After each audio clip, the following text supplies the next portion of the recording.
আসসালামু আলাইকুম। আমি নিয়ে নিয়েছি এখানে কাঠকচু, কোনো কোনো অঞ্চলে বলে শোলা কচু। আমি কচুটা কেটে উপরের অংশটুকু নিয়ে নিয়েছি আর 3টি আলু দিয়ে দিয়েছি এর সাথে। কারণ খালি কচু হয়তো ভালো লাগতে নাও পারে, সেই জন্য আমি আবার কচুর সাথে আলু দিয়ে দিয়েছি। এখন নিয়ে নিয়েছি 4 পিস রুই মাছ। রুই মাছটা ভেজে উঠিয়ে রাখবো।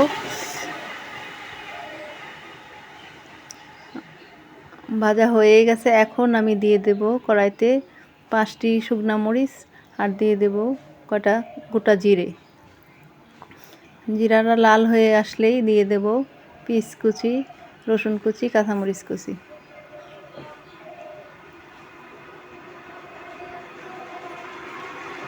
দেখুন,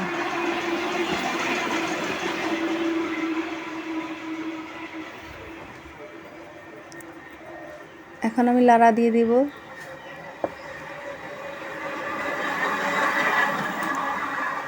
এখন এই মশলা পিস কষানো হয়ে গেছে, এখন দিয়ে দেব হলুদের গুঁড়ো, মরিচের গুঁড়ো, ধনিয়ার গুঁড়ো।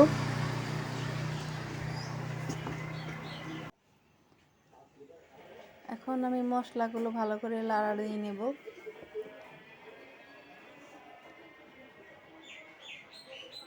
এখানে একটু পানি দিয়ে মশলাগুলো কষিয়ে নেব একটু ভালো করে।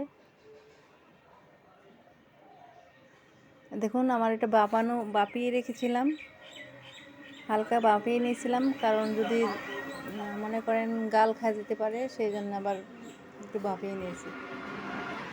একটু পানি দিয়ে দিলাম।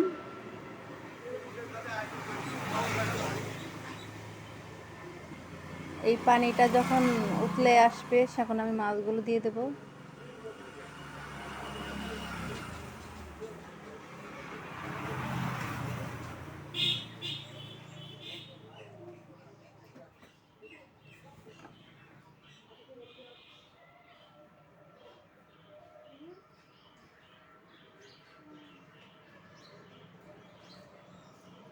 মাছগুলো দেওয়া হয়ে গেছে, তরকারিটা হয়ে আসার ভিতর।